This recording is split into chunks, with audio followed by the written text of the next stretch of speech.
नमस्कार मित्रों, आपका हमारे YouTube channel the learning point में स्वागत है। आज हम क्लास 12 के इंग्लिश सिलेबस का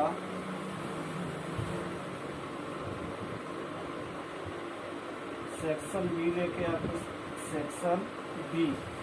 लेके आपके सामने हाजिर हुए हैं। मैं एक बार चाहूँगा कि आप लोग हमारे YouTube channel the learning point को एक बार अवश्य सब्सक्राइब कर लें। अब हम स्टार्ट करते हैं सेक्शन बी में आने वाले क्वेश्चंस। तो सेक्शन बी में भी 3 तरह के क्वेश्चन पूछे जाते हैं। ग्रामर से जुड़े हुए क्वेश्चन, ट्रांसलेशन से जुड़े हुए क्वेश्चन और कंपोजिशन से जुड़े हुए क्वेश्चन। आप अपना नोट्स बुक निकाल के इसे अवश्य नोट कर लें। अब हम देखते हैं ट्रांसलेशन में किस तरह क्वेश्चन आएंगे, ग्रामर से किस तरह क्वेश्चन पुटअप होंगे, कंपोजिशन में किस तरह क्वेश्चन पुटअप होंगे। तो बात करते हैं ट्रांसलेशन का, ग्रामर का। तो ग्रामर में 2 क्वेश्चन पूछे जाते हैं। क्वेश्चन 9th और 10th 2 तरह के क्वेश्चन होते हैं। तो क्वेश्चन 9 को ABCD करके 4 भागों में डिवाइड किया गया है। तो क्वेश्चन 9 में जो पहला क्वेश्चन होगा वो डायरेक्ट एंड इनडायरेक्ट स्पीच का होगा, 2 नंबर का होगा।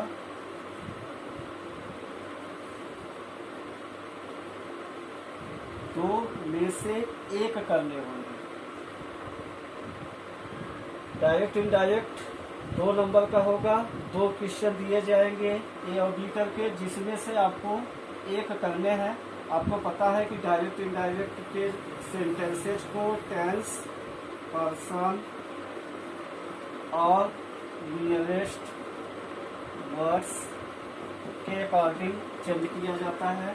तो डायरेक्ट और इनडायरेक्ट के क्वेश्चन को सॉल्व करने के लिए आपको 5 sentence, assertive sentence, interrogative sentence, imperative sentence, objective sentence, exclamatory sentence, इन 5 सेंटेंस के रूल को अच्छे से पढ़ना पड़ेगा और फिर उन 5 सेंटेंस को टेंस, पर्सन और नियरेस्ट वर्ड्स के नियम के अकॉर्डिंग चेंज करना होगा। दूसरा क्वेश्चन आपका होगा सेंटेंस को कंबाइन करना है।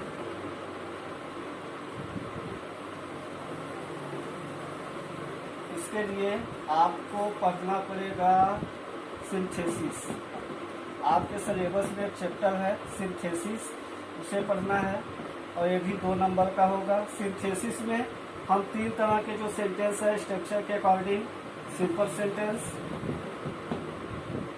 कंपाउंड सेंटेंस और कॉम्प्लेक्स सेंटेंस, इन तीनों सेंटेंस का कॉम्बिनेशन को स्टडी करते हैं। सिंथेसिस में सिंपल सेंटेंस, कंपाउंड सेंटेंस और कॉम्प्लेक्स सेंटेंस का कॉम्बिनेशन स्टडी किया जाता है और इसके लिए 2 नंबर पूछे जाते हैं। 2 नंबर से क्वेश्चन पूछे जाते हैं। इसमें भी 2 क्वेश्चन दिए जाएंगे ए और बी करके। उस 2 में से आपको एक का आंसर देना है।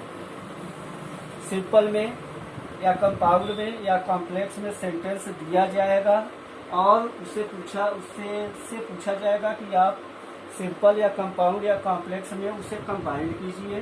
तो इसको करने के लिए सबसे पहले आपको सेंटेंस को पहचानना पड़ेगा। पहचानने के बाद सेंटेंस को कंबाइन करने के लिए जो रूल अप्लाई करने हैं उस रूल को अप्लाई करते हुए सेंटेंस को आप कंबाइन करेंगे।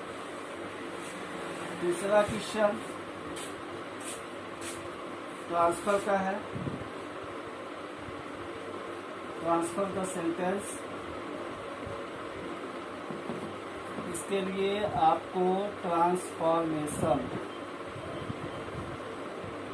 को स्टडी करना पड़ेगा। ट्रांसफर द सेंटेंस, ये भी आपको 2 नंबर दिलाएगा। 2 नंबर का क्वेश्चन पूछा जाएगा। इसमें आपको voice, active passive voice, beginning 3 होते हैं, participle, perfective, superlative, sentence changing, sentence में 5 sentence affirmative, sorry assertive, interrogative, interrogative, objective, exclamatory, इनका आपस में ट्रांसफॉर्मेशन करना पड़ेगा। और एक कंजक्शन का रूल आता है टू का।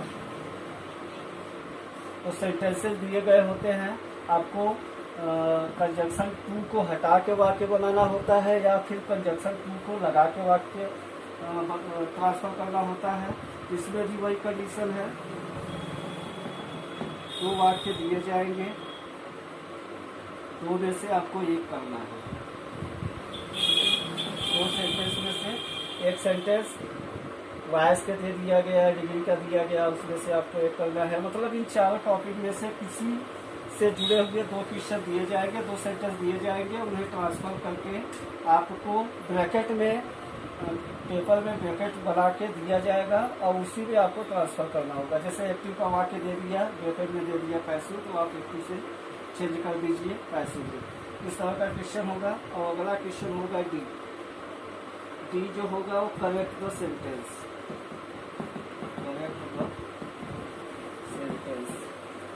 इसके लिए आपको करना पड़ेगा सिंटैक्स, ये भी 2 नंबर का होगा। सिंटैक्स में हम पार्ट्स ऑफ स्पीच का स्टडी करते हैं, पार्ट्स ऑफ स्पीच का स्टडी किया जाता है। इसमें क्या है कि 2 क्वेश्चन आपको सॉल्व करने होते हैं। 4 वाक्य दिया जाएगा, 4 में से 2 को आपको सॉल्व करने होते हैं। हर एक के लिए 1-1 नंबर, तो 2 वाक्य को सॉल्व करना है, इसके लिए 2 नंबर। तो ये आपका पहले क्वेश्चन का सिलेबस था। डायरेक्ट इनडायरेक्ट से 2 नंबर, सिंथेसिस से 2 नंबर, सिंथेसिस में हमें सेंटेंस को कंबाइंड करना है। ट्रांसफॉर्मेशन से 2 नंबर, ट्रांसफॉर्मेशन में हमें सेंटेंस को ब्रैकेट के मार्जिन ट्रांसफर करना होगा। सिंटैक्स से 2 नंबर, सिंटैक्स में सेंटेंस दिए गए होंगे, आपको सेंटेंस में मिस्टेक्स को फाइंड आउट करना है, उसके बाद उस सेंटेंस को करेक्ट करना है। अगला जो क्वेश्चन होगा वो वोकैबुलरी से जुड़े हुए क्वेश्चन होंगे। इसमें अगला क्वेश्चन, इसमें पहला क्वेश्चन होगा आइडल्स ऑफ फ्रेजेस का।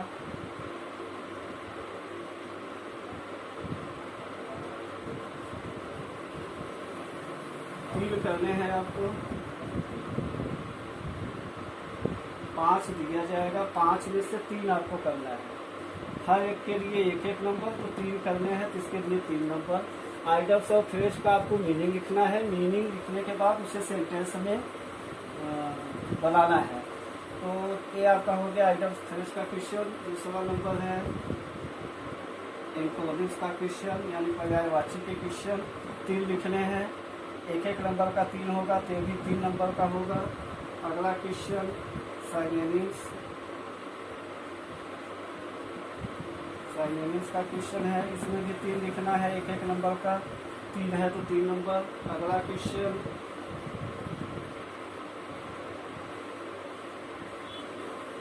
वन वर्ड्स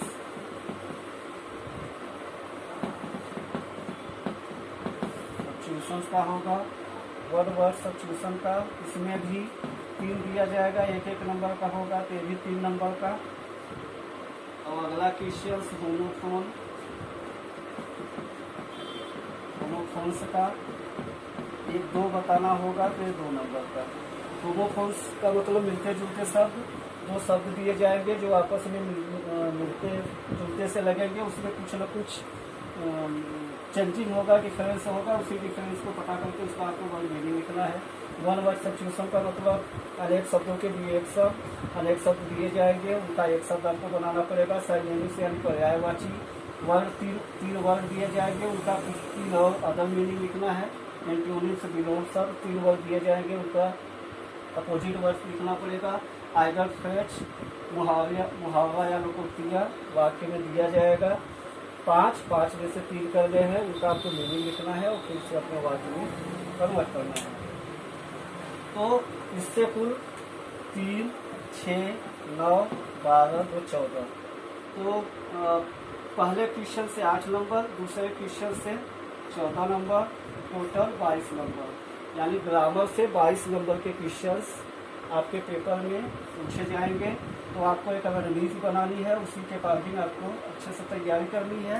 ग्रामर की सबसे अच्छी खूबी ये होती है कि इसके क्वेश्चंस मैथमेटिक्स टाइप के होते हैं, जिस कारण से मैथ के क्वेश्चंस सही होने पे टोटल मार्क्स मिलते हैं, उसी तरह से ग्रामर के भी क्वेश्चन सही होने पे आपको टोटल मार्क्स मिलते हैं। तो आपको हाई स्कोर गैदर करने का एक अच्छा अपॉर्चुनिटी देता है ग्रामर।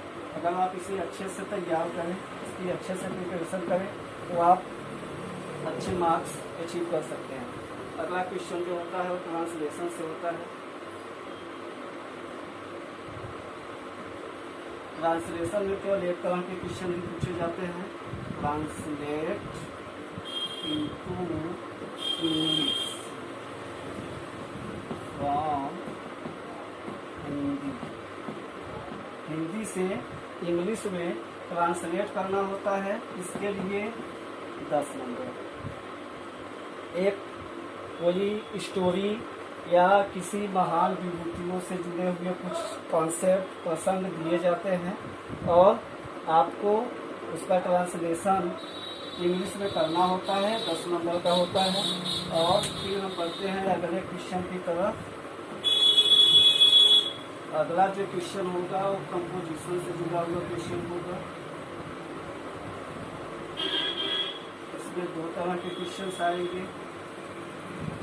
पहला क्वेश्चन होगा एसे का। एसे में आपको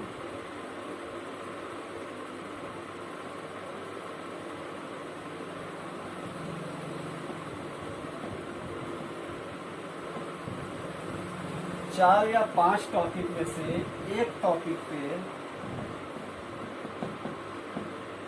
4 या 5 टॉपिक में से एक टॉपिक पे आपको ऐसे लिखना है कम से कम 200 वर्ड्स में। 200 वर्ड्स में आपको ऐसे लिखना पड़ेगा। 3 या 4 टॉपिक दिया जाएगा, उसमें से किसी एक टॉपिक पे आपको ऐसे लिखना है। और अगला क्वेश्चन होगा अनसीन। इसके लिए 12 मार्क्स 12 नंबर प्रोवाइड किए जाएंगे। और अगला क्वेश्चन है अनसीन पैसेज का, इसके लिए 6 नंबर। अनसीन पैसेज में आपको पैसेज दिया जाएगा, पैसेज के नीचे 4 या 5 क्वेश्चन दिए जाएंगे। उन क्वेश्चंस का आंसर आपको पैसेज से निकालना है और इसके लिए 6 नंबर। कोई मैक्सिमम क्या होता है कि 4 क्वेश्चन 1 नंबर का कर दिया और 1 क्वेश्चन 2 नंबर का कर दिया जाता है। तो इस तरह से 6 नंबर के अनसीन पैसेज से क्वेश्चन पूछे जाते हैं। तो टोटल कंपोजिशन से अनसीन पैसेज के 6 नंबर, ऐसे के 12 नंबर, टोटल 18 नंबर। कंपोजिशन से 18 नंबर, ट्रांसलेशन से 10 नंबर और ग्रामर से 22 नंबर के क्वेश्चंस आपके पेपर में पूछे जाएंगे। आशा करता हूँ कि आपको वीडियो पसंद आई होगी। और मैं एक बार फिर से कहना चाहूँगा कि आप मेरे चैनल